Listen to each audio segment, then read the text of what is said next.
Italy's trains are fast, scenic, and efficient, but they do sell out, especially on popular routes like Rome, Florence, or Venice to Milan. That's why we always recommend buying your transportation tickets in advance. You can easily do this with apps like Trenitalia, Italio. For your train travel, both let you compare prices, pick your seats, and store your tickets digitally. If you're heading to the islands like Capri or Sicily, Ferry Hopper is a great app for booking ferries in advance. Super user-friendly and available in English. Buying early not only saves you money, but it also guarantees a seat. Because nothing worse than being stuck in line at the station or missing the train completely. We like to screenshot our tickets or add them to our phone's wallet in case the app doesn't load with spotty Wi-Fi, and it happens often. And here's something most people miss. If you buy a paper ticket at the station, you must validate it before boarding. Look for the little green or yellow machine on the platform. Just slide your ticket in. If you skip this step, you could get hit with an on-the-spot fine, even if you paid for the ticket. No exceptions. Now, if you book online through Trenitalia or Italio, you usually get a ticket with a QR code and a seat assignment. These don't need validation, but you should still double-check the time and the platform before heading to the train. Platforms in Italy sometimes change at the last minute. A little prep goes a long way and helps you avoid headaches, missed trains, and surprise fees. And believe me, we had some of these. Italy is beautiful, but its streets weren't designed with modern luggage in mind. Most of the historic city centers like Rome, Florence, and Venice are filled with charming cobblestone alleys, bridges, and staircases. And that's part of the magic. But it's also tough when you have big, heavy suitcases, especially with roller wheels. We made the mistake of overpacking on our first trip and ended up dragging huge bags across uneven stones and steep staircases. Learn from us, pack smart and light.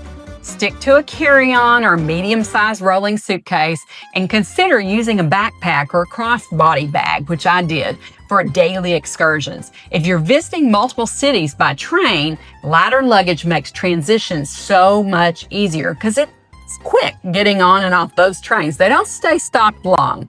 And remember, most hotels and Airbnbs don't have lifts or what we call elevators, especially in older buildings. So if your room is on the 3rd floor, guess who's carrying the bag up? And one more tip, if it says it's on the 1st floor, don't assume that means the bottom. The 1st floor is typically the 2nd floor. The ground floor is the bottom. You'll be walking a lot in Italy, and we mean a lot. Cities like Florence are meant to be explored on foot with beautiful historic streets and piazzas spread all across the city. But walking also means navigating uneven cobblestone, narrow sidewalks, and stairs, especially if you wander off the main tourist paths, which we totally recommend. And if you're planning to visit the Amalfi Coast, be prepared. Everything is built into the hills. Towns like Positano and Raviolo are stacked vertically with steep steps, inclines, narrow passageways everywhere you go. And if you're not wearing the right shoes, that view becomes a lot less enjoyable. Do yourself a favor and bring supportive, broken-in walking shoes, ideally with rubber soles for grip. Skip the new sandals or the flimsy fashion sneakers unless you want sore feet or twisted ankles. We each brought a second pair too, something casual but comfy, just in case one gets wet or needs a little break. Trust us, your feet will thank you after 20,000 steps a day. I brought tennis shoes and sandals, and there are comfy sandals. Italy is full of iconic sites, but you'll be sharing them with a lot of other travelers, especially if you go during the summer. Places like the Colosseum, the Vatican museums, and the Leaning Tower of Pisa get crowded fast, especially in peak season. Our advice, get up early, go first thing in the morning. Not only will you beat the crowds, but the light is gorgeous for photos and the temperatures are cooler. Many attractions open around 8 or 9, and we recommend booking your timed entry tickets in advance whenever possible. It saves time, avoids lines, and helps you pace your day. Plus, finishing early leaves your afternoon free for a long lunch or a stroll through quieter neighborhoods. You've just landed in Italy, dropped off your bags, and now you're starving. The worst time to find food is when you're already hungry. That's why we always scout out a few restaurant options before we go, especially near our hotel and our Airbnb. We use apps like Google Maps or The Fork to read reviews and save places that look authentic and reasonably priced. Look for places filled with locals, not laminated menus with pictures in 5 languages. Having 2 or 3 restaurants bookmarked near your lodging means you won't settle for that tourist trap across the street when you're tired from travel. It also helps if you arrive late and need that little bite before everything closes. In Italy, you don't get free tap water at restaurants. When you sit down, your server will ask if you want still water or sparkling water. And you get it in a bottle and it'll be added to your bill. Every time we had a meal, we ordered 2 bottles of water at least. Sometimes we paid for 4.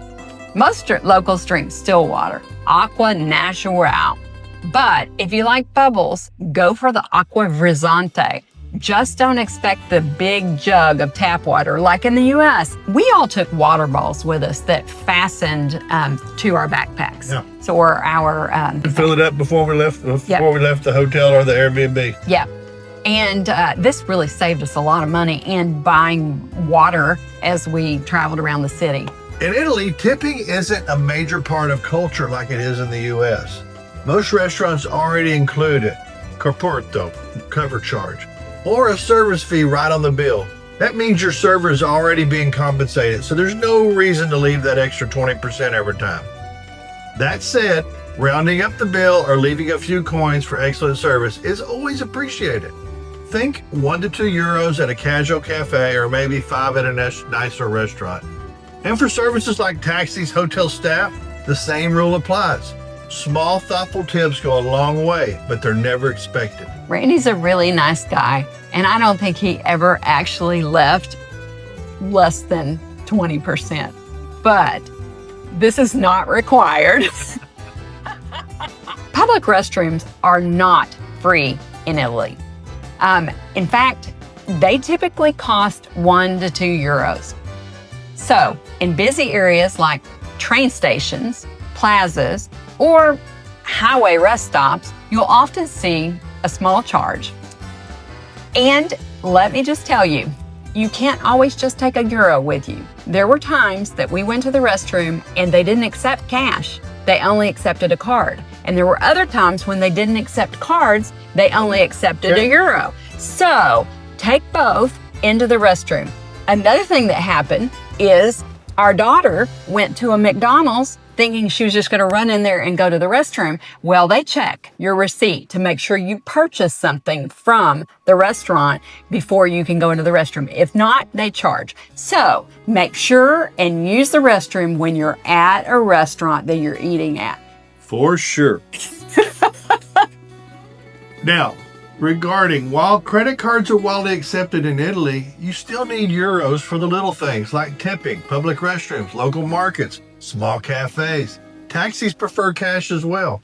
We recommend that you go ahead and exchange your money before you ever leave the house. Contact your local bank, order your euros. You'll get a much better exchange rate than you will if you wait and you get there. But if you wait till you get there, what you want to do is before you go, you want to check with your bank and find out what bank they're associated with over there so that you can cut down on the bank fees. Don't use an exchange place. Go to the bank ATM and withdraw money.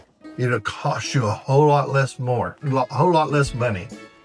Withdraw enough money for a few days. Always get small bills and have coins available whenever you got them because those 1 euro coins go a long way. Italy's metro systems, buses, and trams are fantastic for getting around cities like Florence, Rome, Milan, and Naples. They're clean, efficient, and budget-friendly if you're traveling light. With just a backpack or a small carry-on, you can easily navigate escalators, tight aisles, and crowded platforms.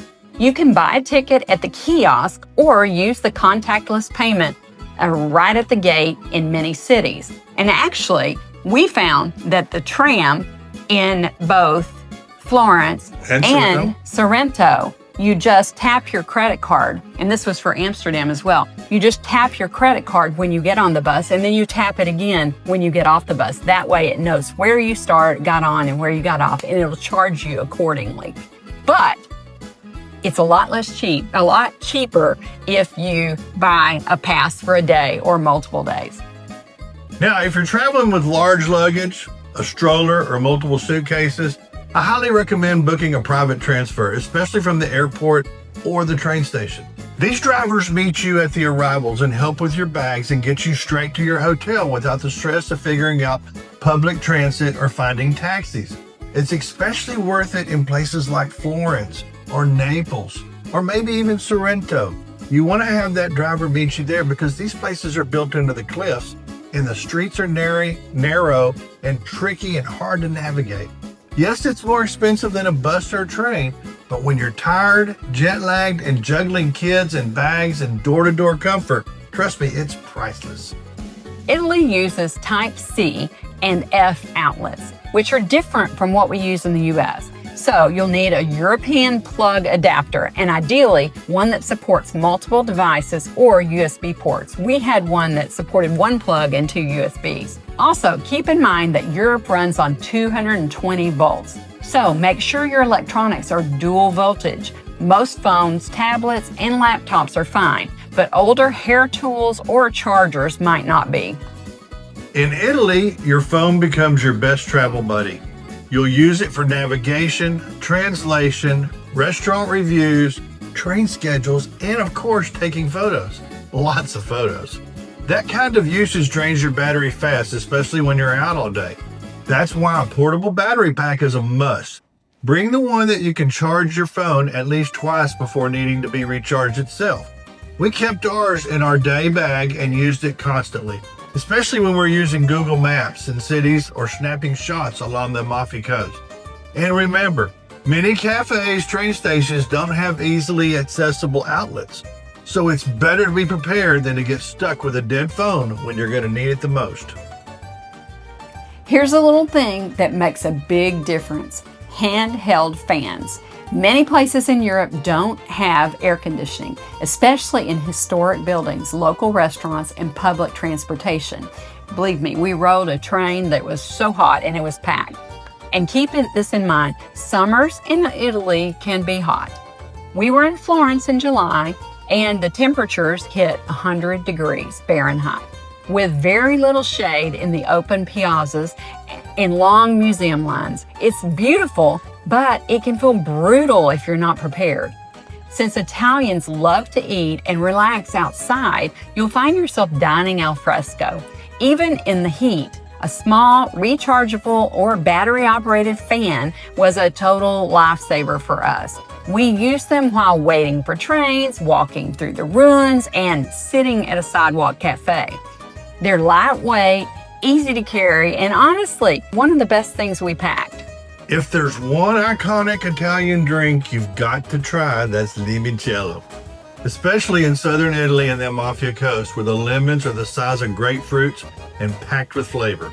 Limoncello is a sweet, zesty liqueur usually served cold after dinner, like a digestive. It's strong and smooth, and many restaurants will even give you a complimentary glass at the end of your meal. We had it homemade at a family-run trattoria in Sorrento, and wow, it was one of the highlights of our trip. Just sip it slow. It's stronger than it looks. Let's talk about gelato, because you'll probably have it every day, sometimes twice a day. But not all gelato is created equal. A lot of touristy shops load their freezers with bright colored mounded gelato piled high like a sculpture. Looks fun, but it usually means they're full of artificial flavors and preservatives. Real gelato should be stored in metal containers, often covered, and it has a softer, creamier texture, and it's not mounded up. If it's melting slightly, that's a good sign. Also, pay attention to the flavors. Banana should look gray, not neon yellow. If the colors look too bright to be real, they probably aren't. In most major cities and tourist areas, you'll find that many Italians speak at least a little English, especially in the hotels, shops, and restaurants. People are friendly and usually happy to help, but don't count on fluent conversations everywhere. That's where translation apps come in handy. I like Google Translate. Works perfect for menus, signs, and even texting with our Airbnb hosts. Pro tip, download the Italian language pack before you go so it works offline. It's a great tool when you wander off the beaten path or you just want to say grazie with confidence. One thing we learned quickly, not all hotels or VRBOs in Italy come with air conditioning. Even in the summer, it's not always considered standard, especially in older, more budget-friendly places. Before you book, double check the listing or call the hotel to confirm they have air conditioning and make sure it works. If you're visiting in the warmer months, this can be a huge difference in how well you sleep and recover from a long sightseeing day. If AC isn't available, ask if they provide fans or window screens, because open windows invite the heat and the mosquitoes. If you're staying in Italy for more than a week, think about packing lighter and smarter. Bring clothes that you can mix and match, like neutral shirts, layers, wrinkle-resistant fabrics. Most long-term rentals and many hotels have access to laundry or at least a washer that you can use nearby. A washer? A washer. I'm Texan. All the way to the heart. I know. We packed about 5 days worth of clothing each and did a quick load halfway through the trip. It helped us avoid overpacking and saved room in our luggage, which made it easier to move around. Plus, gave us a little bit of room for souvenirs like wine. Maybe a pair of Italian leather shoes or a leather purse, or maybe even more wine.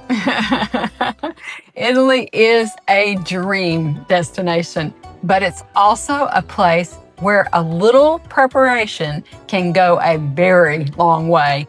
You'll enjoy your trip so much more when you're ready and you know how Italy actually works. And that's where we come in at Getaway Travel to help travelers like you go beyond the brochures and experience the real Italy. We've been there ourselves, we know what to expect, and we love helping you skip the stress and travel with confidence.